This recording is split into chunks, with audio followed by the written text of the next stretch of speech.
ఏర్పాట్లు చేస్తున్నారు. దాదాపు హోమ్ ప్రత్యేకంగా దసరా ఏర్పాట్లు చేస్తున్నారు. భక్తుల గురించి జైన్ అన్ని క్రీడలు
మనకు ఈ 3 రోజులు 8, 9, 10 మనకు పవిత్రోత్సవాలు అనే కార్యక్రమం జరుగుతుంది.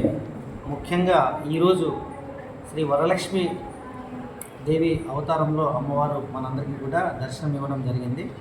ఈ కార్యక్రమం స్టార్ట్ చేయడానికి ముందు నిన్న సాయంత్రం మా వైదిక సిబ్బంది వారందరూ కూడా ఉదక శాంతి చేసిన తర్వాత ఈరోజు తెల్లవారుజామున అంటే 2:30 నుంచి సుప్రభాత సేవతో మొదలుకొని అదేవిధంగా అమ్మవారికి స్నపనాభిషేకంతో మొదలుకొని మనకు ఉదయం 9:30 నుంచి శ్రీ వరలక్ష్మీదేవి అలంకరణతోటి మన భక్తులందరికీ కూడా ఈ యొక్క దర్శనం అనేది ఇవ్వడం జరుగుతుంది. ఈ కార్యక్రమము ఈరోజు రేపు కూడా కొనసాగుతుంది. మనకి చివరి రోజు అంటే 10వ తారీఖున సుమారు 10 నుంచి 11 గంటల మధ్యలో పూర్ణాహుతితోటి ఈ యొక్క పవిత్రోత్సవాలు అనే కార్యక్రమాన్ని ముగియడం అనేది జరుగుతుంది. ఈరోజు భక్తులు కూడా అధిక సంఖ్యలో ఈ యొక్క వరలక్ష్మి అవతారంలో ఉన్న అమ్మవారిని దర్శించుకోవడానికి ఉదయం తెల్లవారుజామున 5 గంటల నుంచి అందరూ కూడా క్యూలో ఉన్నారు.